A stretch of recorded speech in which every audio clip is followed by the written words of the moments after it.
Hi friends. So I recently posted a short and some comments that I got on that short made me want to talk about my mental health journey, my thoughts on mental health disorders, also touch on Suicide Prevention Month. Suicide prevention is a topic that is very close to me. And I hope this is not offensive to anyone. It probably will be.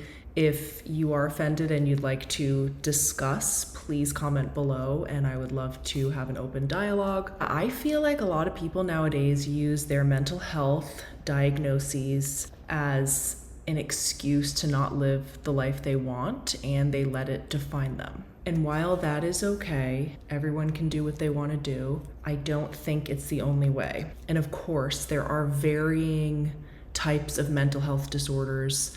I'm only going to talk about the mental health disorders that I have been diagnosed with and struggled with, thrived with, depending on whatever phase of my life I'm in. All I can do is share my own experience. If you have a different experience, again, comment below and I'd love to talk about it. So I've been diagnosed with anxiety, depression, and ADHD. Before I started getting into talk therapy, practicing breathwork and meditation, I wholeheartedly let these titles, this diagnoses define me. And I would constantly say things like, I'm too anxious to do that. I'm too nervous to do that. I'm scared. I'm depressed. I hate myself, etc. I would constantly say self-deprecating things that would just perpetuate this idea that I am limited by my mental health disorders. And the more I started to work on myself, starting out with talk therapy, that was around 2013, and then in 2016, getting more into meditation, breath work, the more I started to realize most people nowadays have some type of mental health disorder, at least at some point in their life. Being a human is not easy, as I'm sure you know.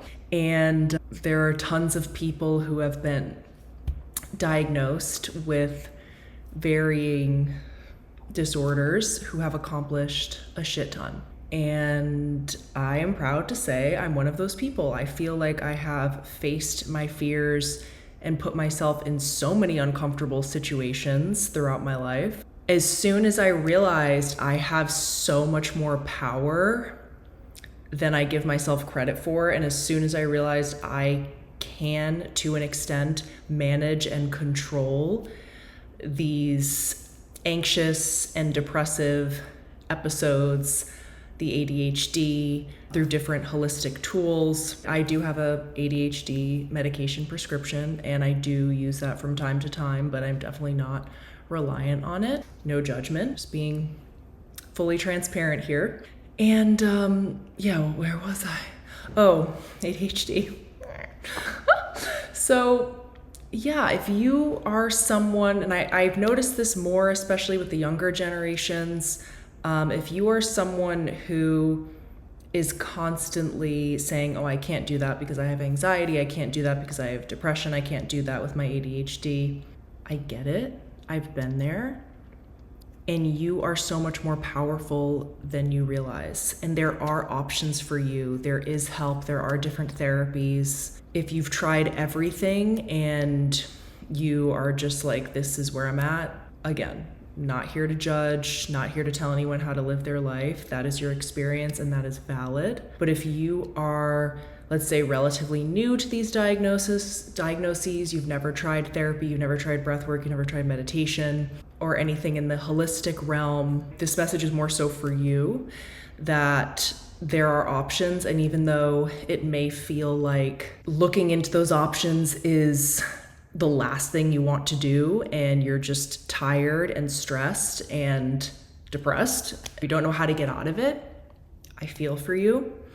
And if you can even today just research something, like research a therapist, call a family member, call a friend, let them know how you're feeling, let them know what's going on, get out in nature, go for a walk, whatever you need to do to just take a step in the right direction is huge. And speaking of that, I understand what it's like to have those days where you are like, maybe I don't want to be here anymore. We're getting dark over here, but this is real. A lot of us have had those moments and we don't want to talk about it. We don't want to admit it. I have definitely had those moments, those days, those weeks, those months throughout my life. Luckily, it's gotten a lot better. But I just wanted to let you know that if you are in that place where you're thinking about not going on with your life, I promise you that you will have a day. Maybe it's not tomorrow. Maybe it's not next week. Maybe it's not even this month. But if you keep pushing and you look into getting the help you need and you keep moving forward, I promise you, you will have a day where you will say, I am so happy that I'm still alive. Whether you meet someone or you get that job offer, or a puppy runs up to you when you're outside, or you look up and see the light coming through the trees. It can be a little thing, it can be a big thing. But I promise you, you're gonna have another day where you're like, oh, thank God I'm still here. And that doesn't mean that you'll never have another bad day or another depressed day. But every time I have a day like that, I gain more knowledge and more tools, not only how to help myself, but also how to help my clients, to help friends, to help family members who are having a similar experience. So I just wanted to share that. I love you all. Please comment, email me, message me if you want to talk about anything, if you have any questions. Thank you for watching.